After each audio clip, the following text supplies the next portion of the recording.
Ibi birori byo guhimbaza umunsi mukuru w'ubumwe n'ubudaheranwa byateguwe na Komisiyo y'Ubutabera n'Amahoro ya Diyoseze Gatolika ya Cyangugu na Paruwasi ya Tyazo. Byabaye kuri iki cyumweru tariki ya 1 Nzeri 2024, bibimburirwa n'igitambo cya misa cyaturiwe muri Paruwasi ya Tyazo na Nyakubahwa Musenyeri Ignace Kabera, igisonga cy'umwepiskopi wa Diyoseze Gatolika ya Cyangugu. Mu butumwa yahatangiye, Musenyeri Kabera yavuze ko jenoside yakorewe abatutsi mu mwaka w'1994 mu Rwanda yari ndengakamere, bityo ko uwo ari we wese watinyutse akayigiramo uruhare yihinduye ubwe igicibwa mu muryango w'abantu, bityo ko kugira ngo yongere agaruke muri uwo muryango agomba gukora urugendo rwo gusukurwa nk'urwo abasabye imbabazi bakazihabwa uyu munsi bari bamazemo imyaka 2.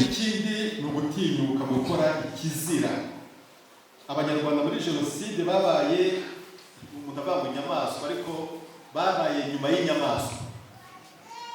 Ko tubizi nta nyamaswa ijya yica mugenzi wayo. Oya, intare ntabwo yica intare, ingwe ntabwo yica ingwe, impyisi ntabwo yica impyisi. Inyamaswa ijya kwica indi bidafitanye hari isano ya bugufi kuko ishobora kuyirya. Ariko ntabwo imbwa zicana hagati yazo se. Oya, imbwa yakwiciye no kugira ngo yirye, kako ntabwo imbwa yicibwa n'ihene ntabwo yikihe. Abanyarwanda rero babaye hanyuma y'inyamaswa, batinyutse gukora nyine ibyo Imana yagurunuka, batinyutse gukora n'ibyo n'inyamaswa zidakora. Bakora ibyo umuco w'abantu twatojwe, umuco w'igihugu waziririzaga. Batinyuka kwica abaturanyi babo, ukica umuturanyi mwasangiraga byose, ukatinyuka kwica umusaza n'umukecuru bakureze, ukica umuganga wakuvuye, ukica umwarimu wakwigishije, ukica umwana w'igitambambuga ntacyo gutwaye, ukica umurwayi usanze mu bitaro wirembeye n'ubundi bari hafi gupfa, ukica umubyeyi utwite ukamubaga ukamukuramo umwana nawe ukamwica. Abanyarwanda batinyutse kwica, batinyutse gukora ibintu bitumvikana, ubusazi. Ukica umuntu uri kugutakamira gusaba imbabazi, ukica umuntu utari kukurwanya, udafite intwaro n'imwe, utagira icyo yagutwara, uramwica kubera iki? Ibyo byose rero umuntu abivuze yavuga ngo ibyabaye mu Rwanda ni amahano. Uwakoze amahano rero umuco wa Kinyarwanda, yewe kugira ngo no mu mico y'abandi, abayigize igicibwa, abayihumanyije, abayiciye mu muryango w'abantu, agaruka mu muryango aruko baje gukora urugendo rwo gusukurwa, kubera ko abayihumanije agomba guhumanurwa, agomba guterwa icyuhagiro kugira ngo agaruke mu muryango. Ndabyibuka ko muri 1994 nyuma ya jenoside dutangiye gusubira mu butumwa, gusubira mu maparuwasi, twagiye gukora umuhango wo gusukura kiliziya, tuyitera amazi y'umugisha, tuyitera icyuhagiro, kuko za kiliziya zari zakorewemo amarorerwa menshi, zari ziciwemo abantu, zari zamenewemo amaraso, abantu bari bagiye batera bamena za tabernakulo, sakaramentu bakaritesha agaciro, bari bagiye baca amashusho ya Yesu no n'imashike bije mu kiliziya n'ubirwa, bamusaraba Yesu bari baruciye amaboko n'umutwe. Ibyo byose byabaye, twabonaga ko na kiliziya yahumanye igomba guhumanurwa. Tubikora muri poroshiya yo gutera amazi y'umugisha, ariko cyane cyane yo gusenga, dusaba imbabazi, tudusaba Imana, n'utarabigizemo uruhare agasaba imbabazi mu cyimbo cy'abakoze ayo mahano. Icyatuzinduye rero hano muri Paruwasi ya Tyazo, nashaka kuvuga ko ari umuhango wo guhumanura abihumanyije bakora ibyaha ndengakamere bya jenoside. Nicyo gikorwa cyatuzinduye uyu munsi, tugiye no kugikora mu kanya simbarambira. Musenyeri Ignace Kabera yakomeje ashima aba bateye intambwe yo kwegera abo bahemukiye bakabasaba imbabazi, ndetse ashima n'abagize iyi miryango yarokotse jenoside yakorewe abatutsi bagize ubutwari bwo gutanga imbabazi. Icyatuzinduye rero hano muri Paruwasi ya Tyazo, nashaka kuvuga ko ari uwo muhango wo guhumanura abihumanyije bakora ibyaha ndengakamere bya jenoside. Turashimira kandi iri tsinda nyine ryemeye gukora urwo rugendo mu bwiyoroshye nyuma y'imyaka 30 yose, ariko nyuma y'imyaka 30 ibi bitangiye gushoboka mu bwiyoroshye. Abakoze ibyaha bya jenoside batangiye kubyemera. Hano hari itsinda ryabyemeye ku mugaragaro, bamwe baraza no kuduha ubuhamya, bemeye guhura nabo biciye cyangwa se abo bahemukiye bikomeye, bemeye gusaba imbabazi nta buryarya, kandi biyemeje kutazongera ukundi gutatira igihango cy'ubuvandimwe, sibyo? Tukanashimira abiyemeje gutanga imbabazi nabo babikuye ku mutima, babitiwe n'umutima w'urukundo n'impuhwe.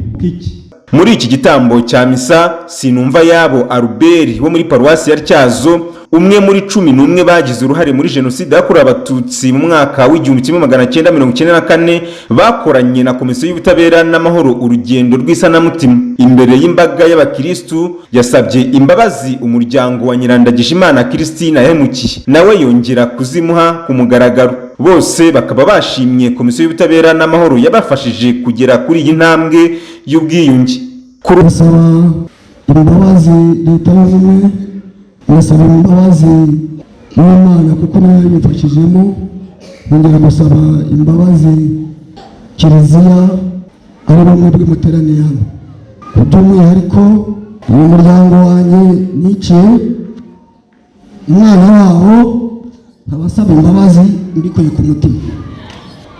Yadusabye imbabazi nk'umuryango ko twari twamaze kumenya aho babajugunye, tubashyingura mu cyubahiro, ariko ntitwamenye umuntu waduhemukiye. Ariko iyo Sinumvayabo Albert bimukora ku mutima, ntitwamukekaga kuko ni umuturanyi wacu wa bugufi, ariko hamwe n'Imana yamukoze ku mutima, hamwe no gukomeza kumva inyigisho, ngiye kumva numva arabitoboye, arabitubwira. Kwiyakira biranga, yaciye bugufi, turamubabarira hamwe na famiye yose. Albert, turakubabariye, Imana igukomereze mu ijambo ryayo.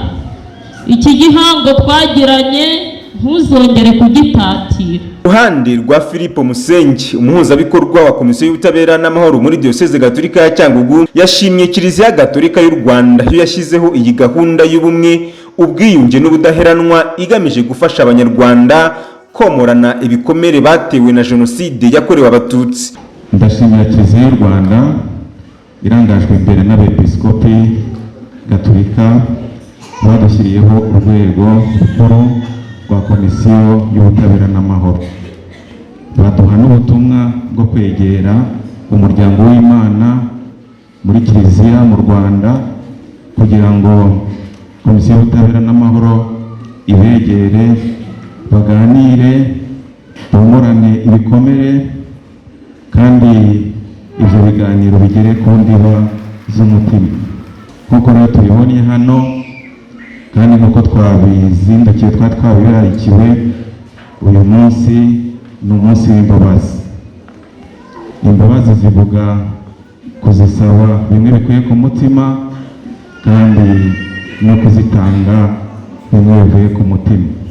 Umuyobozi w'akarere ka Nyamasheke Mupenzi Narcisse wari witabiriye ibi birori yavuze ko kugira ngo uru rugendo rw'ubumwe rwo kongera kubaka abanyarwanda ruzagerweho hakenewe uruhare rwa buri wese. Twakwita ko ari ubumwe n'ubudaheranwa. Ni urugendo rurerure, ni urugendo leta yatangije ariko idashobora kurukora yonyine, ari nayo mpamvu hazamo abafatanyabikorwa. Mu bafatanyabikorwa bakomeye rero dufite harimo na Kiliziya Gatolika, harimo Kiliziya Gatolika, by'umwihariko komisiyo y'ubutabera n'amahoro.